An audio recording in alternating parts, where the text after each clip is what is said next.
Hello, C Block. So I hope you guys enjoyed the talk today, the assembly. Get out your Chapter 19 packet. And you guys did homework 19C. So you saw some things on phase, natural frequency, and resonance. I'm going to make a few comments on that. But before that, we're going to wrap up the harmonic motion graphs. Alright, so we were looking at the motion of a mass on a spring and plotting its distance versus time. But I found a simulation that actually does this for us. So, like the other simulation, this cursor allows me to displace the mass. I press play, and it draws the graph for us.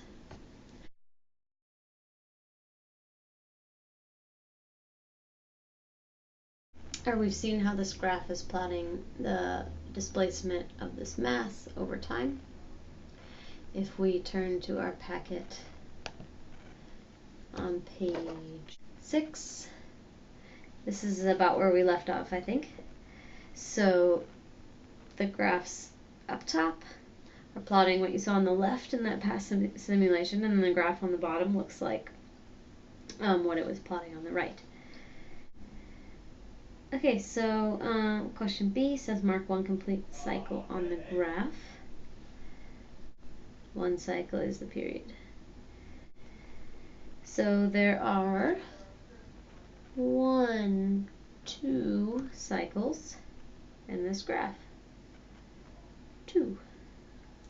Use the simulation to determine the equilibrium position of the mass. Mark it on your picture and label it on your graph. Generally, what is an equilibrium position?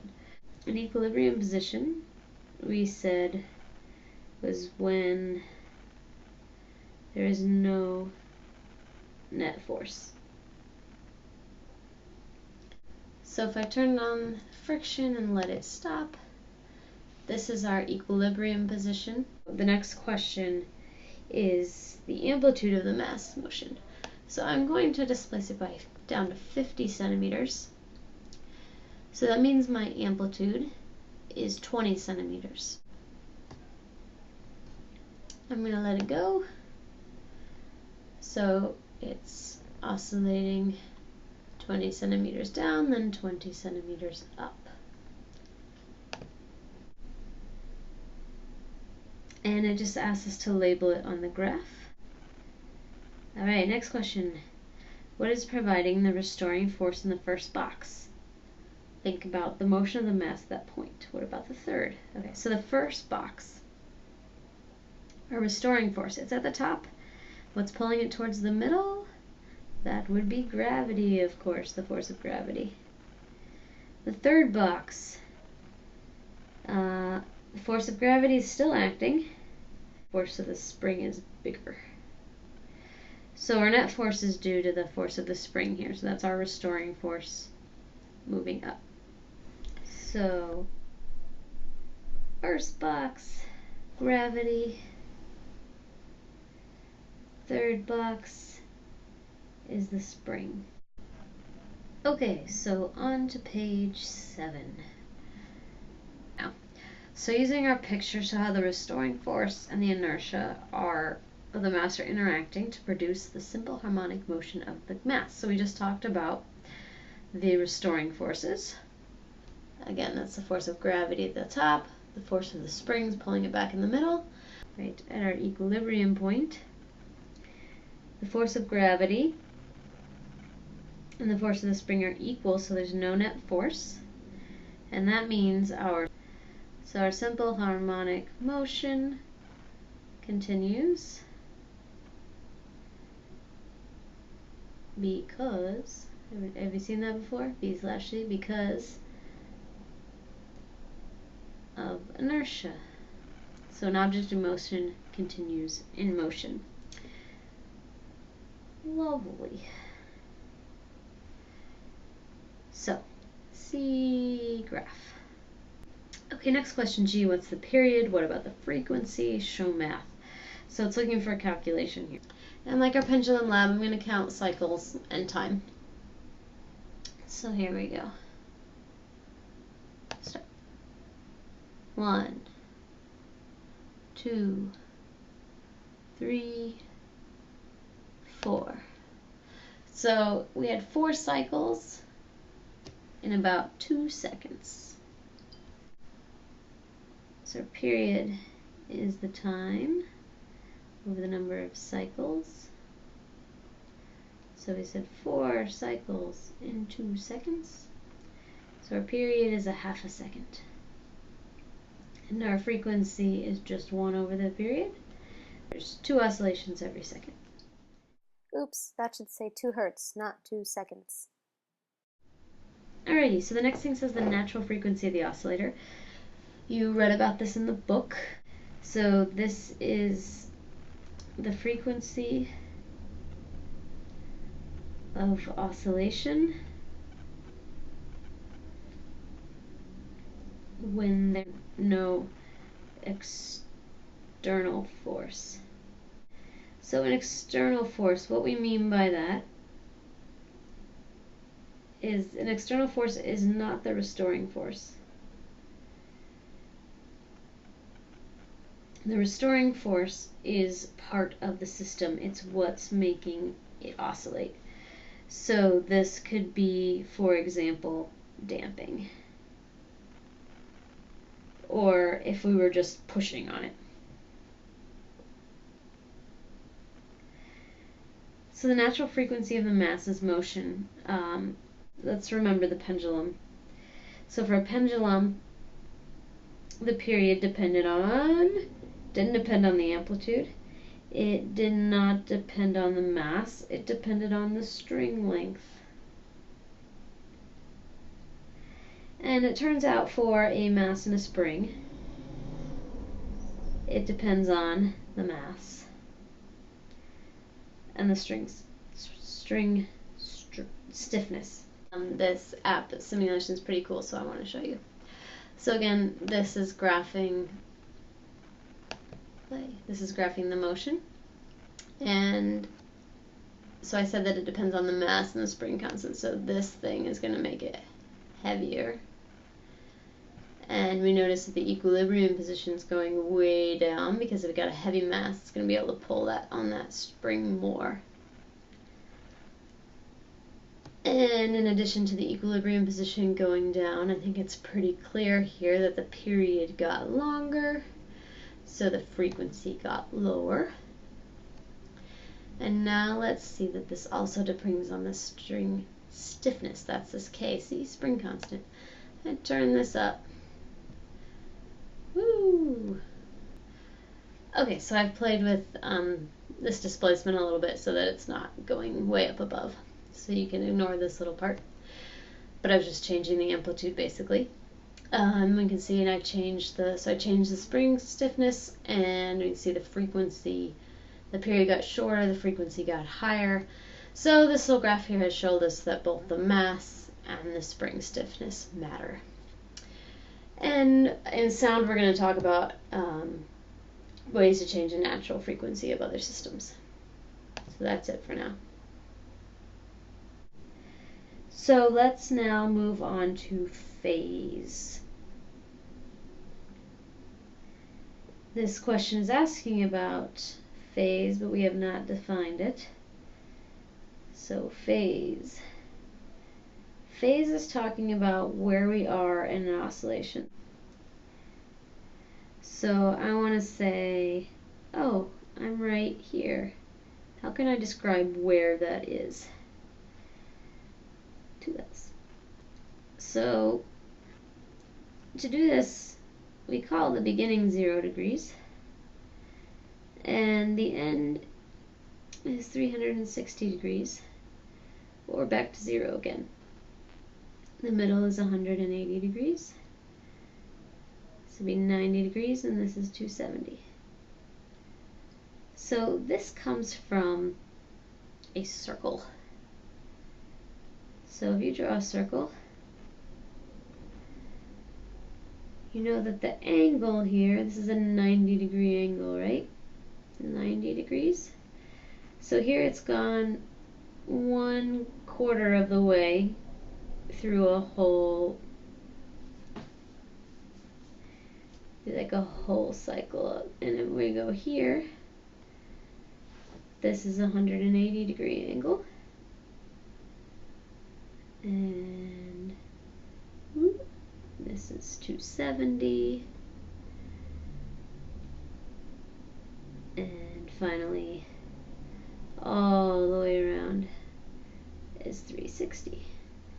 So that's where these numbers come from. Okay, so to see why we care about this phase thing, it's useful if we're talking about the position of one oscillator relative to another. Particularly useful for that. So what I'm going to do is I'm going to displace this one up by 10 centimeters, or even 20, let's do 20, and this one down by 20. And if I let them go,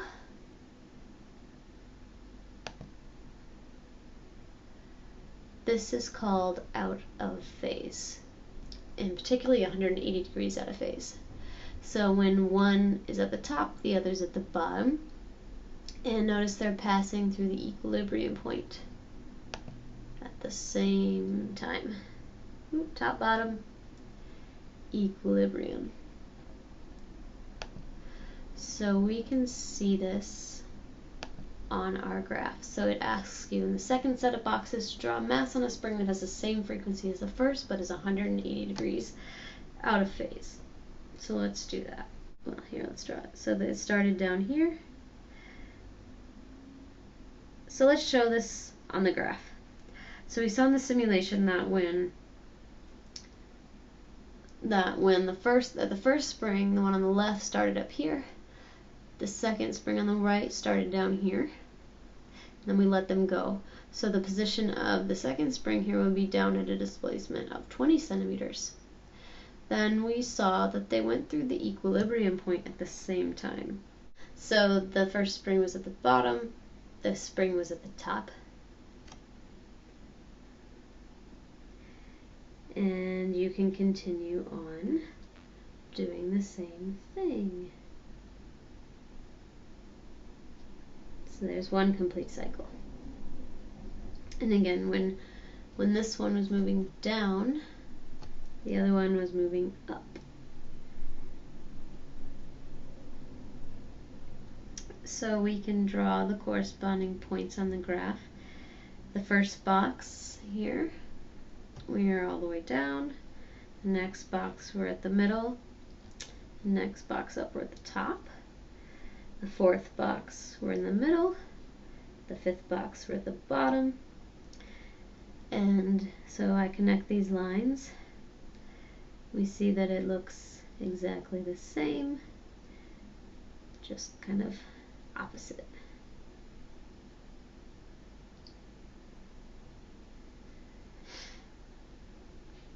So take a second and get that drawn in. And remind yourself that this is 180 degrees out of phase. Sometimes when it's 180 degrees, we just say out of phase. So if we go to the next page again, the L part says draw a dotted line at the third mass that is 90 degrees out of phase with the first mass. So if we look right here, we see like 0 is at the top and 90 is in the middle. So that means with our masses that if it's 90 degrees out of phase, we're going to start the second mass in the middle. So let's see what... Okay, so I think I've got this simulation right, showing them 90 degrees out of phase. So I'm going to pause it at our kind of our starting point where that one's at the top. Ooh, oh, close. So this one is, the first one's at the top.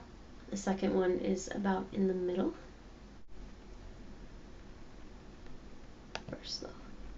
So that one's going down, this one's going up. When this one's at the bottom, this one's in the middle. When this one's at the bottom, that one's in the middle. That one's at the top, this one's in the middle. Let me see that again. Alright. So go back and we can graph that. So we said this one started in the middle, and when the first mass was at its equilibrium point, the second mass was at the top. when the first mass was at the bottom, the second mass was in the middle. When the first mass was at its equilibrium point, the second mass was at the bottom. And when the first mass was at the top, the other mass was in the middle. So we can draw our line again through here.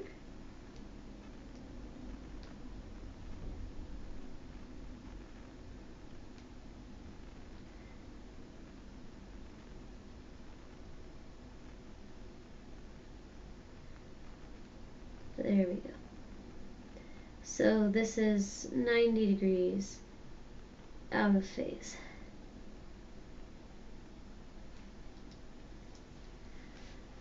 Okay, so that's phase. It just helps us know where in the wave cycle we are at, and we can compare the motion of two oscillators to each other. So if you turn to the next page, page 8, this is for a pendulum. Let this catch up. Yeah, so this is for a pendulum. We're not going to go through this whole thing. I'm just going to show you really quick that it's very similar to the other system. So at the maximum displacement from the center was when our pendulum was at its highest point, and equilibrium was when it's at the bottom. Oops. Here's the other displacement. When it's displaced the other direction, it looks like this. Then it would go back down to the bottom, and then it would swing to the other side. So that's our one full cycle for a pendulum. So I think you guys understand pendulums pretty well. So we're not going to go through all of this. You can go ahead and cross out all of this.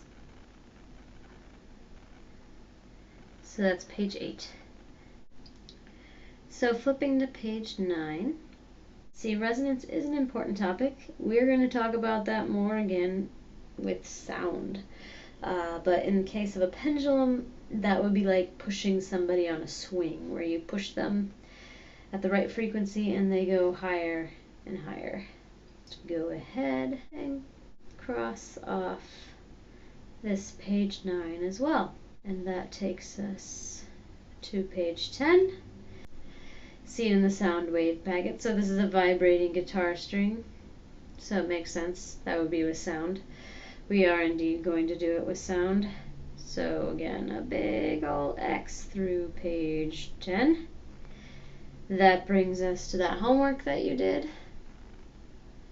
And that is the end of packet 19.